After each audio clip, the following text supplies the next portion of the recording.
Gente querida do Terror Nadina, meu nome é Romário Filho e acredito ser conversando que a gente se entenda. Conversemos então.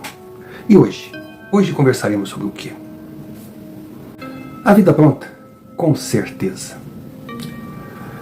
A história final da nossa presença nesse plano, normalmente, eu vou dizer 99,9% das vezes, não segue a sinopse inicial pré-estabelecida por nós. Viver é um dia depois do outro, e a cada despertar, uma novidade para o bem ou para o mal. Estou divagando em cima do óbvio? Pode ser, mas muitas vezes as respostas que a gente tanto procura estão justamente no simples, na nossa frente. Então é bom pensar sobre tudo, inclusive aquilo que aparentemente não tem muita importância. E quem nunca ouviu falar nas voltas que a vida dá? Então, partindo dessa premissa, eu peço que você assista esse vídeo até o final e tire suas conclusões.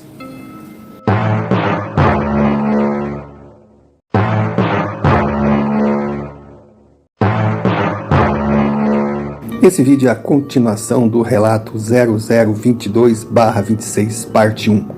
Se você não assistiu o vídeo anterior, antes de continuar, volte lá. Irá facilitar a compreensão da sequência.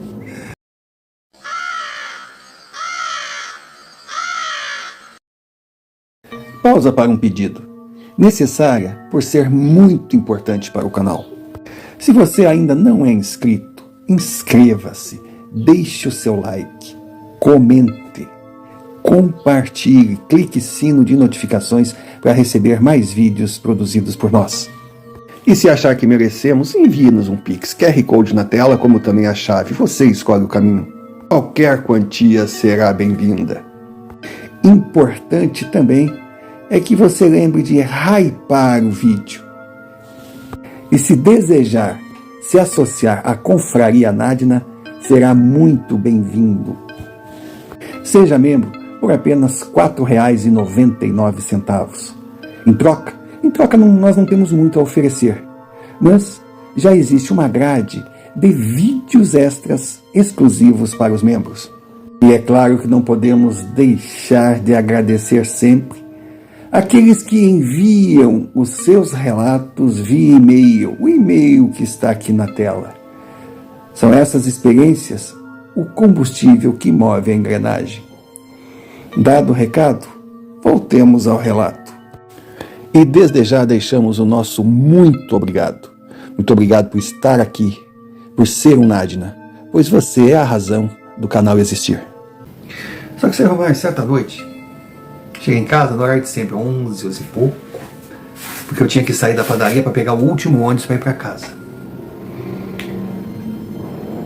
Aí fui, tomei meu banho, já tinha jantado no trabalho.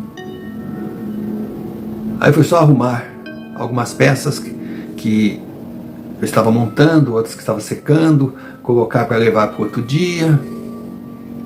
Porque toda noite quando eu chegava em casa, eu, aproveitava a adrenalina e antes do banho eu ia ali, preparava uma ou outra peça, eu deixava tudo secando para colar no outro dia. Aí não deitava muito tarde, deitava ali por 1h da manhã, 1h30. Acordava às 7. Aí terminava o que tinha que terminar e por volta de 9, 10 horas eu chegava na padaria, porque não era o meu turno, então eu chegava no meu artesanato, aí ficava ali e 4 horas da tarde entrava no turno de trabalho. Então tudo muito bem organizado. Mas naquela noite, seu amor, eu fiz o que eu tinha que fazer, já estava calor, eu já tinha ido embora, e eu fui na cozinha. E como eu disse para o senhor, nos fundos tinha uma áreazinha. E eu vi, a janela estava aberta, era a janela de grade. Eu ouvi uma conversa. Eu vi risadas. E choro. Parecia criança. Mas de repente parecia adultos. Aí eu percebia que o que parecia risada de criança, na verdade era um som assim de desespero. Uma coisa esquisita, como é que é isso, meu Deus? Eu fui e botei o carão na janela e vi ali um casal de idosos e 2 crianças. Mas numa situação estranha, meio nebulosa, eu digo, mas que diabo é isso? Aí fui, abri a porta. Quando eu cheguei na área, nada. E, senhor Romário, quando eu volto para dentro da minha casa, está aquele homem que tinha me socorrido quando eu estava doente e que apareceu para mim no dia que eu conheci Marcela. Ele estava dentro da minha casa. Eu te perguntei, como você entrou aqui? Ele só me olhou.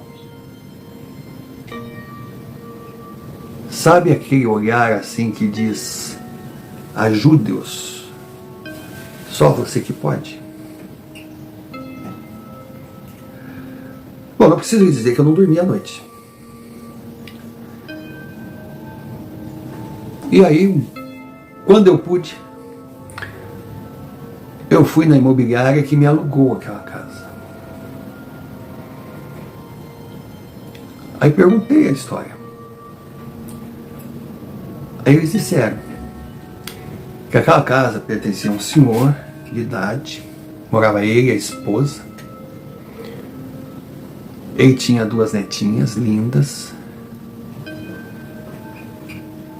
E as netinhas eram filhas do filho dele, que não morava com eles, mas que tinha o quarto na casa, que ajudava na educação, na criação das crianças, mas diz que o cara era envolvido com coisas esquisitas. Inclusive a mãe das crianças tinha caído no mundo, não quis saber das filhas. Aí eu ouvi aquela história. Foi quando eu perguntei, tá, mas o que aconteceu? Ele simplesmente disse, ninguém sabe. Esse filho não estava presente, ele desaparecia, ele voltava, era um cara meio louco, meio... E de repente seus pais e as meninas sumiram. Nunca mais deram ar da graça. A casa ficou abandonada. Tinha uma vizinha que gostava muito do casal, que ficava ali cuidando. Aí resolveu entrar em contato com os familiares. Aí apareceu lá um parente, sei lá do que, e disse que o cara sumiu, quase no mesmo tempo que o casal e as 2 meninas sumiram. E que ele iria então tentar vender o prédio, o imóvel. Porque, como o restante todo desapareceu, ele era o herdeiro natural. Até o cara da imobiliária falou que não sabia exatamente o grau de parentesco, ele podia ser filho do casal, ele podia ser, não sei, ninguém... Mas ele mexeu com os papéis lá, conseguiu, pôs a casa à venda. Quem comprou foi um investidor conhecido na região, que compra imóveis para alugar, e desde então a casa estava alugada. Aí foi que eu perguntei, e esses outros inquilinos, eles tiveram problemas na casa, eles viram alguma coisa? Não, normal. Começou a dizer, a dona Margarida ficou aqui 2 anos. Aí foi morar com uma filha. Aí veio um casalzinho recém-casado, se eu não me engano, era o Pietro e a Marília, ele era tão cheio de detalhes. Eles ficaram aqui mais 1 ano e pouco, mas daí compraram a casinha deles. Aí falou, olha, você é o 4º inquilino. Mas ainda perguntou, mas por que essas perguntas? Eu falei, nada. Nada, mas eu saí de lá com uma coisa na cabeça. Uma coisa horrível. Pensei muito e fui na polícia. Aí contei o que tinha acontecido, os policiais me olhavam assim meio estranho. Queriam saber onde eu queria chegar. Aí eu disse, olha, vocês podem até me internar, mas eu quero pedir autorização de vocês, eu quero que o juiz me autorize, eu não quero problemas com o proprietário.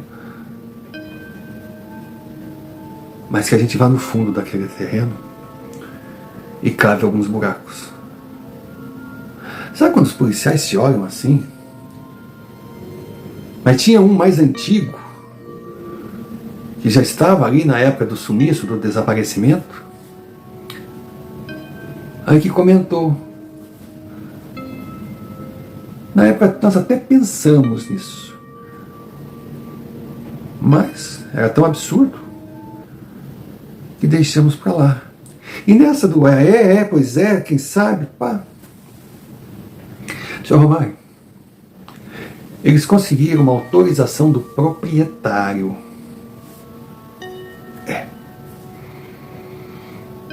Desde que deixasse tudo como encontraram. Enfim. E não precisou cavar muito, senhor Romário.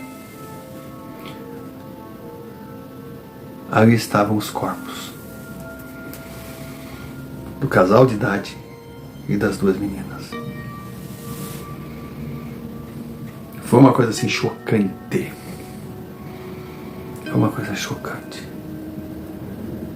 Principalmente porque ao investigarem, claro, aqueles corpos ali, eles descobriram que o filho de um dos vizinhos ali da vila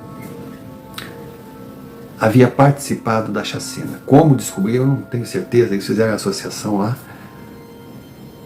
Aí o cara acabou preso, o cara já nem morava mais ali, já estava longe, já tinha família constituída, já era um homem feito, na época que aconteceu ele era um moleque, mas ele confessou tudo.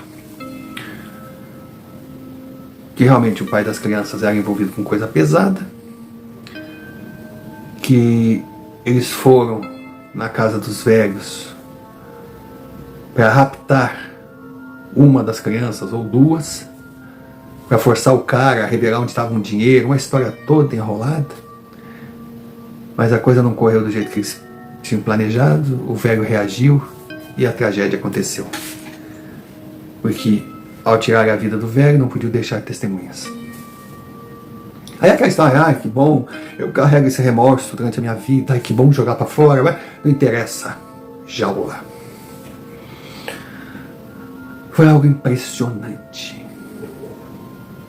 A forma que aqueles policiais me olhavam. Olha, só faltaram me fazer uma proposta de eu trabalhar com eles. Senhor. Só que o proprietário da casa pediu para eu me retirar. Não sei porquê.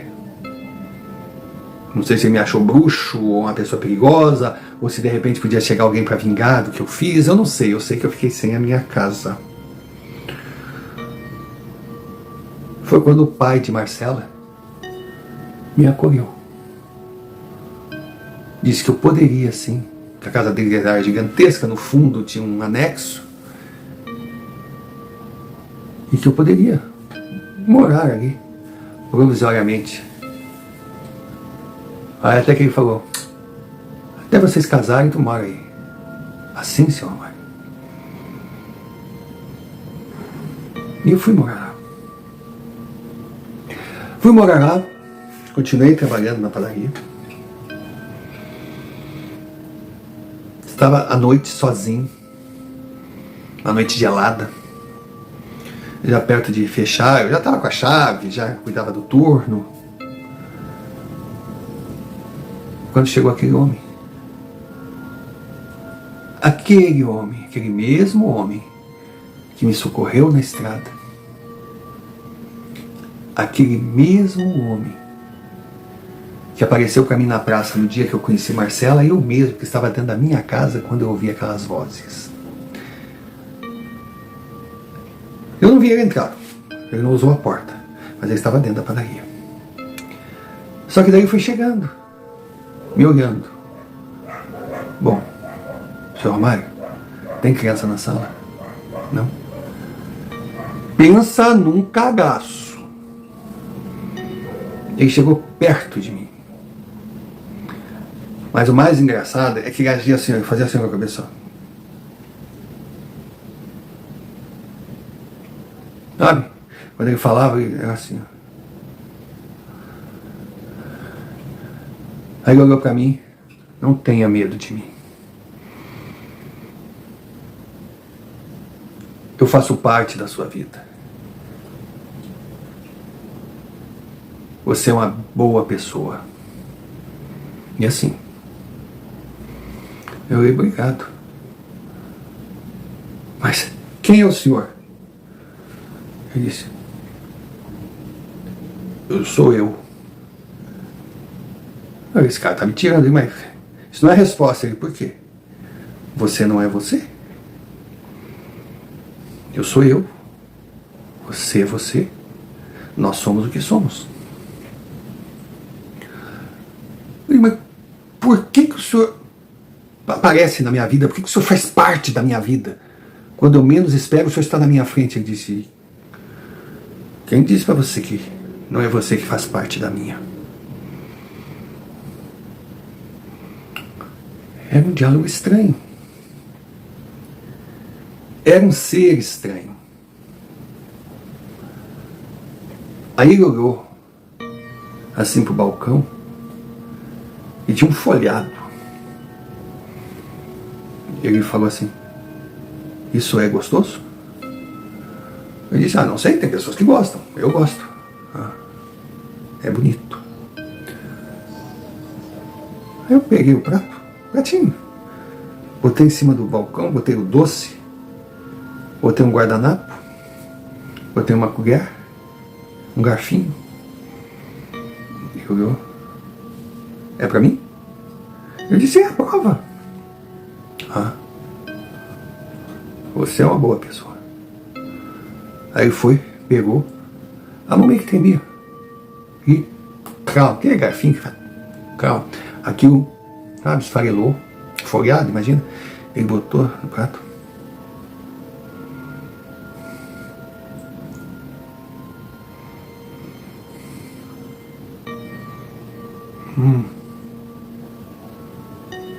E eu olhando. Aí foi. Aí comeu todo.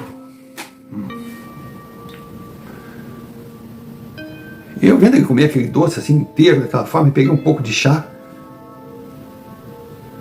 Aí botei um chazinho quente. Copo, ele também é pra mim? É. Isso é gostoso? Não sei, porra, eu já tava. Experimenta.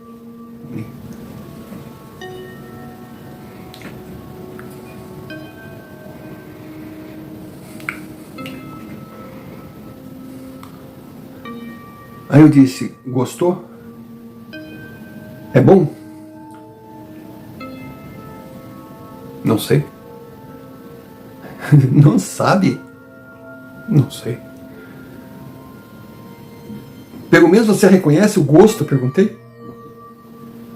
O que é gosto? Eu não sei. Eu só sei que é molhado.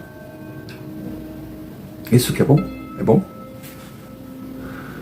Eu digo: meu Deus do céu, que maluco. Aí ele olhou pra mim assim: vocês trocam isso por papel, né? E o papel? Aí que vem, dinheiro. É claro. É o comércio. Só que você deu pra mim e não perguntou se eu tinha papel. Eu não tenho papel. Eu não tenho o que trocar. Aí eu olhei pra cara dele e disse: meu Deus do céu, esse cara tá de malandragem, não é possível, mas tudo bem. Como era tão estranho, tão inusitado, eu não quis assim, sabe, tomar nenhuma atitude. Aí eu fui, peguei um caderninho, anotei um folhado, uma xícara de chá. Aí eu assim: o que é isso? Eu disse: isso aqui é anotação, senhor sabe? Eu estou escrevendo. Escrevendo o quê? Não, o que o senhor consumiu. O bolo. Está escrito aí, bolo. E o que é? Chá. Mas por que você escreveu ali? Eu disse: o senhor não vai pagar. Então, como fui eu que lhe dei, eu anotei que eu vou ter que pagar a empresa, vou pagar a empresa. Mas se o senhor não anotasse, a empresa não saberia. Eu disse, mas eu saberia. Não, amanhã eu vou descontar no que eu receber. O senhor é um homem bom. Mas é pagar? O senhor paga com papel? Mas deixa pra lá. Não, eu não tenho papel. Mas eu vou ir, tá? Para o senhor não perder. Ele botou a mão no bolso daquele casaco. Tirou uma pedra. Uma pedra é a coisa mais linda do mundo, seu Romário. Parecia diamante. Mas era uma nhaca de uma pedra. Aí eu disse, mas o que é isso? Ele, isso é meu. Isso é meu. E eu estou lhe dando. Eu falei, eu não posso aceitar. Sim, mas eu também não podia aceitar o seu doce, sabendo que não tinha papel. Então o senhor, mesmo não podendo aceitar, aceita. É seu. Eu peguei aquilo, era pesado. Aí eu disse, mas coisa linda, o que é isso? Isso é meu. O senhor já disse isso, mas é o quê? É o que eu estou lhe dando. Vê se com isso o senhor consegue pagar. Se não conseguir, pelo menos fique com ele. Porque o senhor é bom, o senhor é honesto. O senhor não engana as pessoas, eu também não quero enganar o senhor. Senhor, mas eu com aquela pedra eu olhei assim. Quando eu fui falar qualquer coisa, eu estava sozinho na padaria. E agora? E agora? Bom, no dia seguinte estava aquela anotação ali, que era o caderninho que a gente, quando consumia qualquer coisa, botava ali para pagar a empresa no outro dia. Aí nem me perguntaram nada, eu comi, pronto. Eu paguei, fui descontado. E eu ficava em casa olhando aquela pedra. Aí eu tive, eu vou levar no joalheiro. E levei. Quando eu entrei naquela loja, sabe aquele arrepio que dá? Só faltava ter a placa loja do vigarista. Mas não tinha outro. Aí me vem aquele cara pequeno, careca, meio ceboso, com os óculos. Aí ele foi, analisou, disse, interessante. Onde você achou? Eu digo, eu ganhei de presente. Tá. Bom, eu lhe pago. O valor que ele falou, mal eu acho que daria para pagar o bolo e o chá. Eu disse, não. Eu não vim aqui para vender, eu só quero que o senhor avalie para mim. Ele disse, tá bom. Então, deixa aqui. Amanhã eu lhe ligo para falar qualquer coisa. Eu deixar minha pedra com aquele homem, mas... Eu fui embora. Senhor Romário, no outro dia, 7 da manhã, eu estou fazendo meu café ali, seguindo a minha rotina. Eu vejo aquele burburinho. Aí eu vejo bater na porta. Escuto a voz de Marcela, escuto a voz do pai dela. Quando eu abro, meia dúzia de polícia no pátio. Aí eles olharam para mim assim, senhor Pedro? Eu disse, sou sim, senhor. Nos acompanhe à delegacia. Eu, como é que é? Por favor, nos acompanhe. O pai da Marcela não falava nada. Eu disse, eu posso, me compor? Estamos aguardando aqui. Não faça nada de errado. O que eu vou fazer de errado, cara? Aí fui. Quando eu entrei no banheiro, de repente, Marcela entrou com tudo. O que você fez? Eu digo, nada. No que você está se metendo? Eu digo, nada. Você está vendo a vergonha que está fazendo meu pai passar diante dos vizinhos, polícia no pátio? Meu pai que confiou em você, eu confiei em você. No que você está metido? Eu digo, em nada. Agora eu não quero nem saber. Não me envolva, não envolva a minha família. Quando voltar, suma daqui. Senhor Romário, aquela voz ecoou. Quando eu saí na sala, os policiais estavam ali, me olhavam. Aí eu saí pela porta, cara, eu tô numa espécie de edícula, né? Que é a garagem, quarto, suíte, coisa, nos fundos da mansão. Aí tinha piscina do lado, coisa. Quando eu tô indo assim, está meu sogro e minha sogra. Sogra e sogra. Eu fui falar com eles. Eles olharam pra mim. Rapaz, você não nos deve explicação. Não sei o que você tem a dizer, mas vai dizer na delegacia. Siga seu caminho. O senhor já se sentiu um nada? Eu me senti. Eu fui para a delegacia. Cheguei lá. Tava aquele vigarista daquele joalheiro. Tava a pedra, uma caixinha. E em volta tinha uns investigadores que olhavam aquela cena ali. Olha, só faltava uma placa em cima assim. Quadrilha. Aí um que parecia investigador-chefe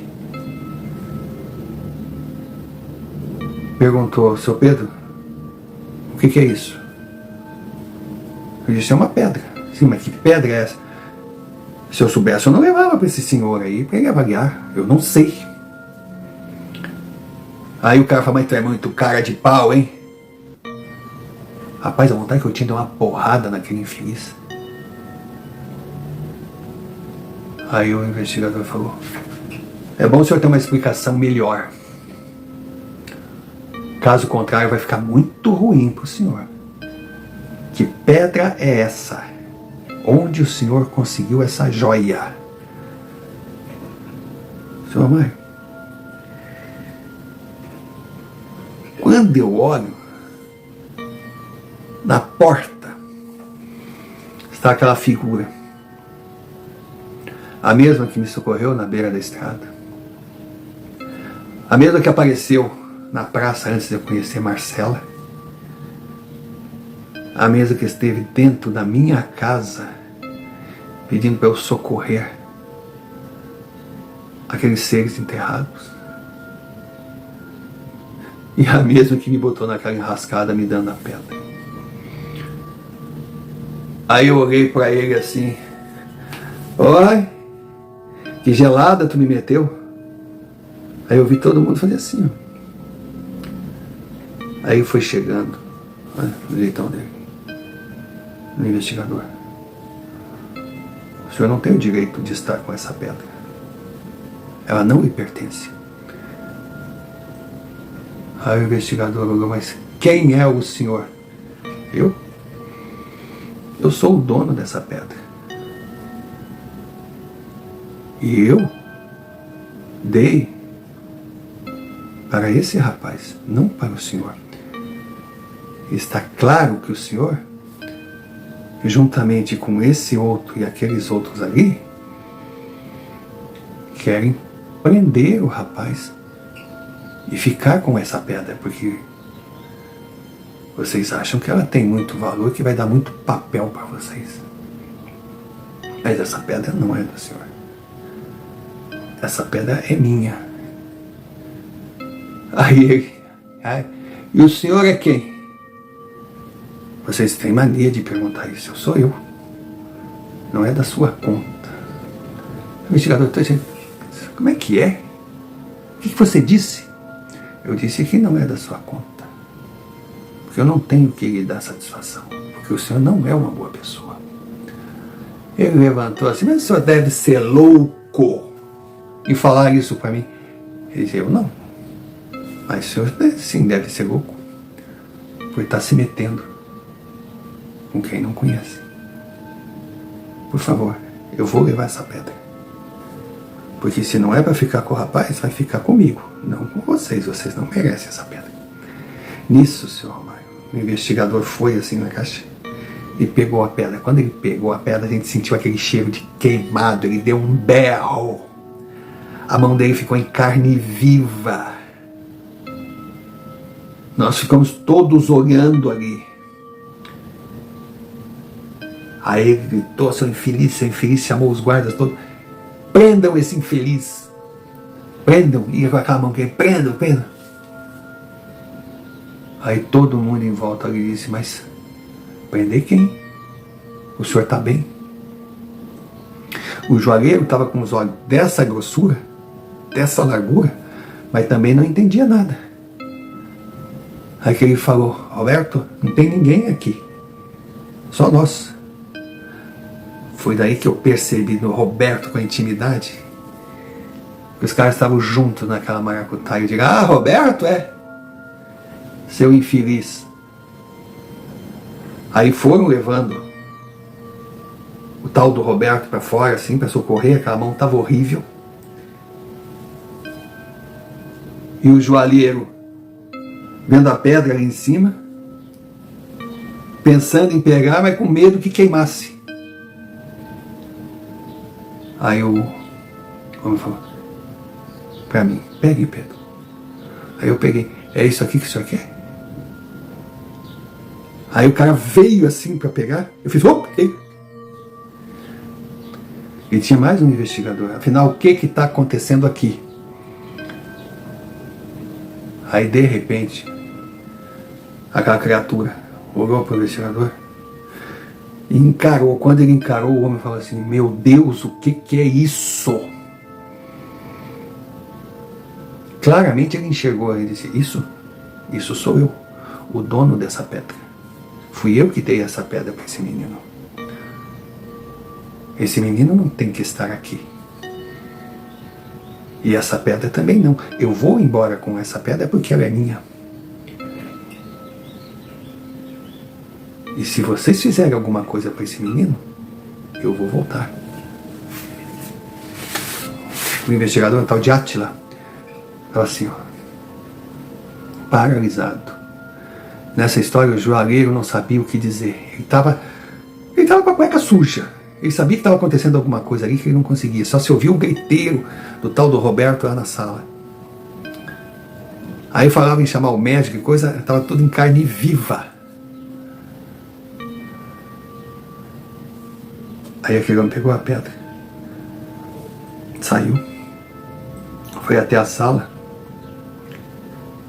O do Roberto sentado assim, olhou. Sai daqui, sabe aquela coisa assim, sai daqui. Não deixei chegar perto de mim, sai daqui, criatura, ninguém entendia nada. Ele fez assim, ó.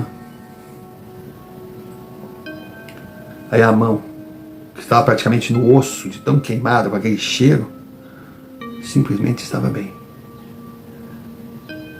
Aí ele olhou assim e disse, eu não quero o seu mal, mas eu quero o bem daquele menino. Não faça nada contra ele, porque ele não fez nada de errado. Essa pedra é minha. E não queira saber quem eu sou, ou o que é essa pedra.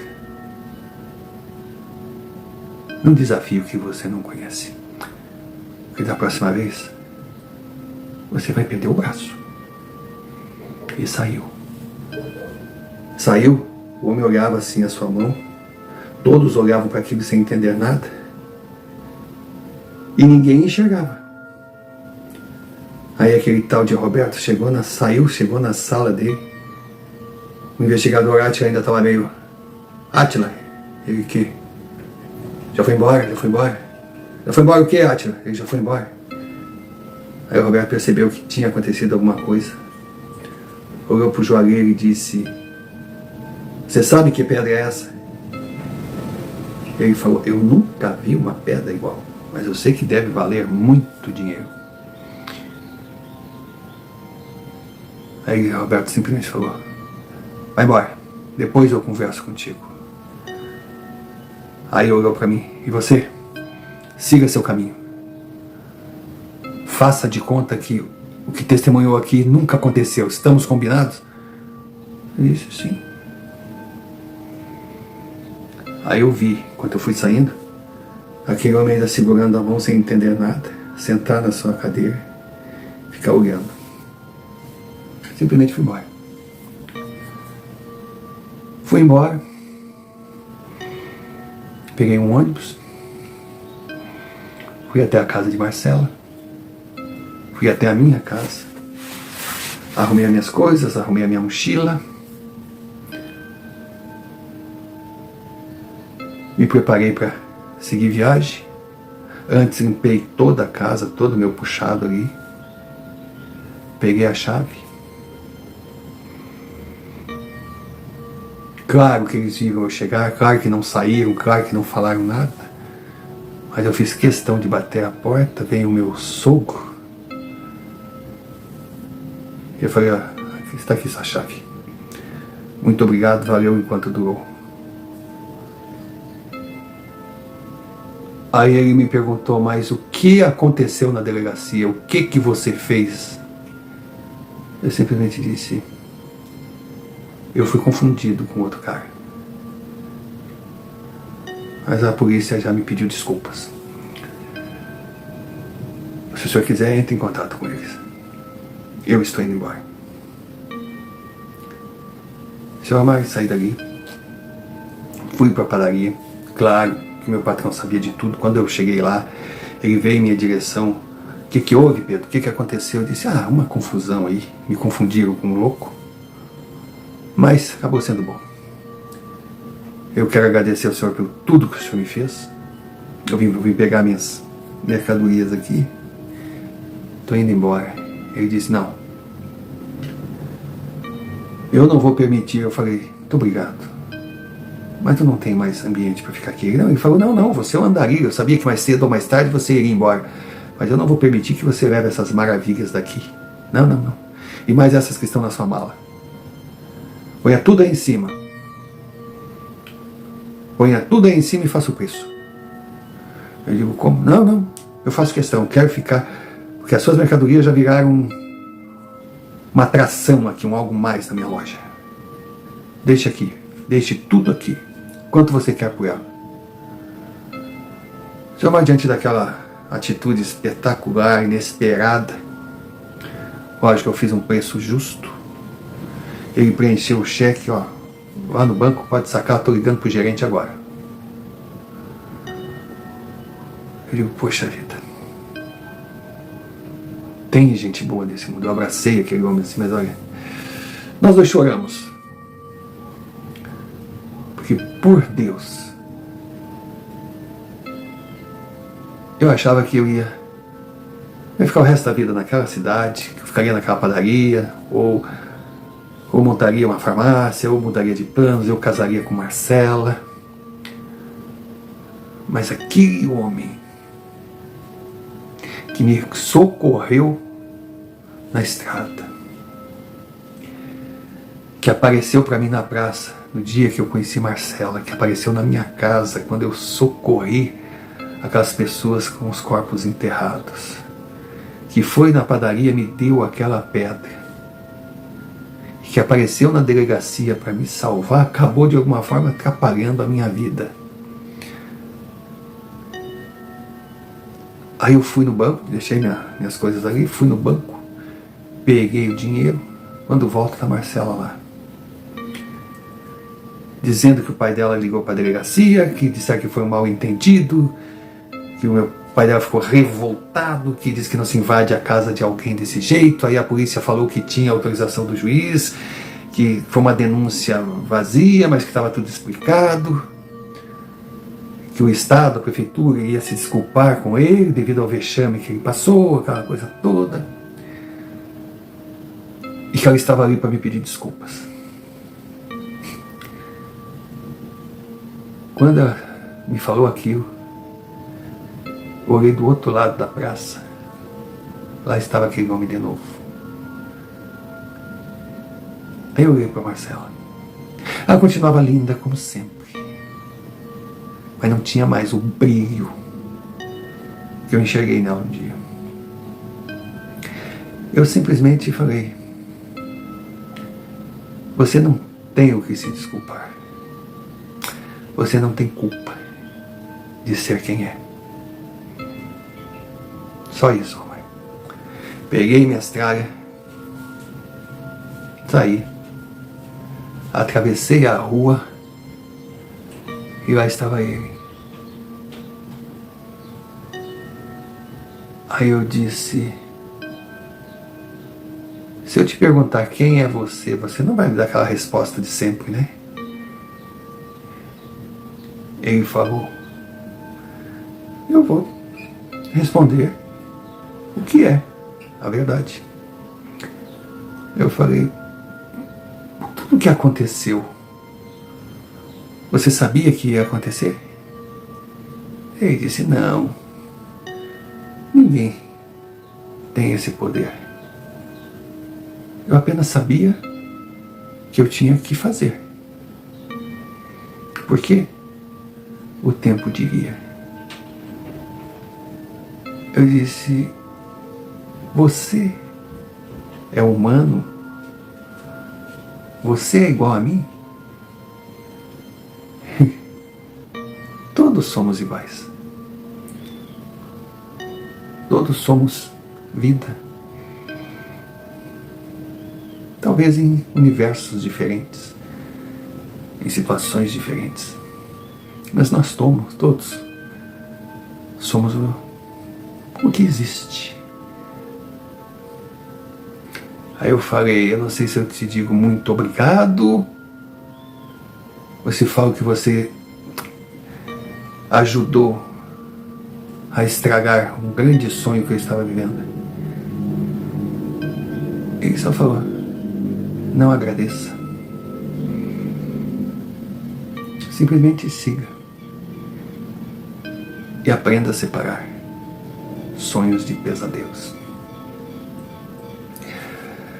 E foi isso, seu Romário. Eu segui. Eu fui para a estrada.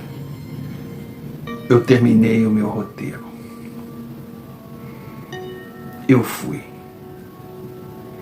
de Buenos Aires a Santiago. Depois subi a América do Sul todinha. Da Colômbia fui de barco para o Panamá. Conheci a América Central. Cheguei no México. Andei pelos Estados Unidos. E quando cheguei em Nova York, peguei um voo de volta para casa. Haviam se passado 2 anos. Meu ano sabático duplicou. Mas eu sabia que eu estava pronto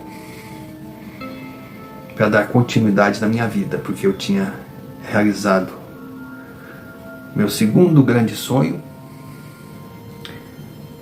e tinha aprendido o que precisava aprender na escola da estrada, a famosa Facul da BR que o senhor fala, né, seu Romário? E eu segui. Deixei de lado os planos de me tornar um cientista. Montei a minha farmácia. E hoje, aos 50 anos, estou casado, muito bem casado, com uma mulher maravilhosa. E não, seu Romário, não é nem Sueli, nem Marcela. Mas é alguém que realmente entrara na minha vida para me fazer feliz, para ser minha parceira.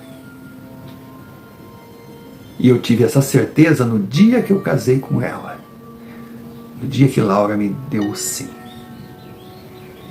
Pois ali no altar estava ele, aquele homem que me socorreu na estrada. E o resto, o senhor já sabe.